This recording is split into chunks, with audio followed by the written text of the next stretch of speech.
Ce matin, notre thème central, il est subdivisé en 3 sous-thèmes.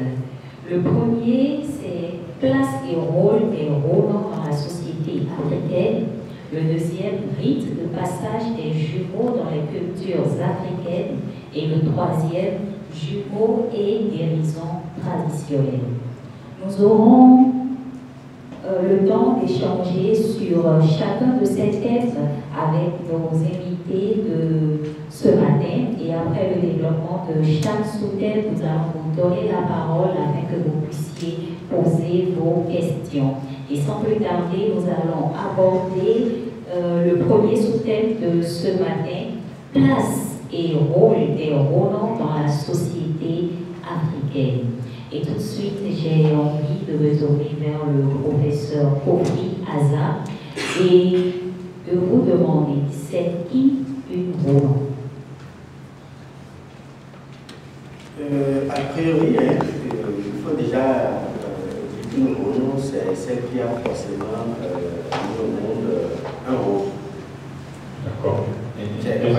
Parce qu'on dit de la tradition à origine du dessous, que la jeune fille ne veut pas avoir le dessous, parce que le dessous ne peut pas forcément faire. Donc, c'est mal de dire que le Roland est d'abord quelqu'un qui a mis au monde un rôle. Mais il faut également rappeler le concept de rôle qui n'est pas forcément ou est exclusivement lié à un enfant, aux enfants jumeaux, aux enfants gémellaires. C'est pas parce qu'on a fait 2 enfants qu'on est. C'est pas seulement les femmes qui ont fait 2 enfants qui sont rôles.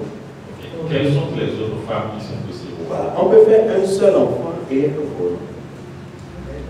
Ça s'explique. Un enfant qui est né par, à la naissance, qui est sorti par les pieds, est un rôle. C'est ça qu'on appelle accord. Donc, la maman peut être appelée rôle. L'enfant dont, à la naissance, le visage regarde le ciel est également rôle. Donc, on l'appelle moins. Donc, sa mère peut être également appelée rôle. L'enfant qui est né ensemble avec le placenta est également un rôle. On l'appelle nous. Donc, la maman peut être aussi également appelée rôle. L'enfant qui est né entre le domicile et le lieu de délivrance, qui peut être un hôpital ou autre, celui qui est né en chemin est aussi un rôle. On l'appelle aliconou. Donc sa maman peut prétendre porter le titre de rôle également. L'enfant qui naît avec le cordon ombilical enroulé au cou est aussi un rôle. Donc sa maman peut être aussi également appelée rôle. Donc le rôle en fait c'est un phénomène. Il n'y a pas seulement une grossesse jumellaire qui peut donner droit à la maman d'être appelée. Il faut souligner que cela même va au-delà de l'aspect physique des humains.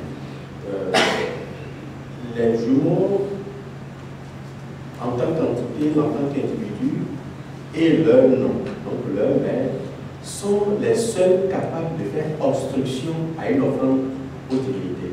N'importe quelle divinité, même Milona, les jumeaux peuvent s'interposer à leur offrande pour dire ça ne passe pas. Si je ne suis pas reconnu, si je ne suis pas taxé, ça ne passe pas. Et ça ne passe pas, effectivement.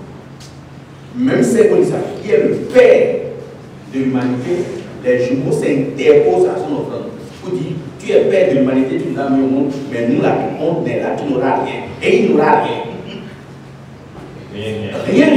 Les jumeaux n'ont rien. Même au niveau du phare, les jumeaux s'interposent lors des conversations du phare, les jumeaux peuvent venir s'interposer et empêcher le cocon d'évoluer.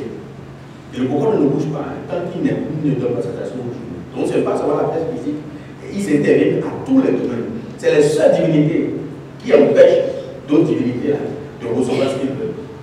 C'est les seuls. Mais le problème va au-delà parce que, vous savez, d'abord on commence par les mères des jumeaux.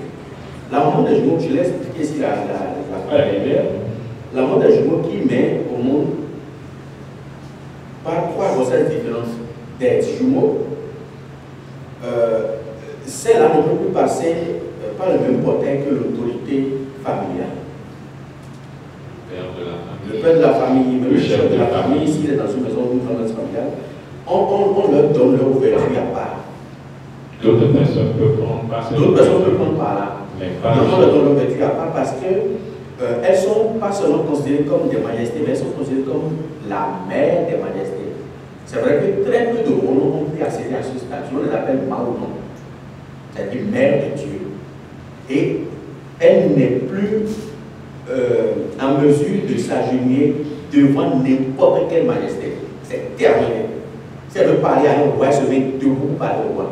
Quoi qu'en soit le statut du roi. Une femme qui a mis au monde 3 jumeaux, c'est terminé. Elle n'a plus d'autorité à qui elle doit se soumettre.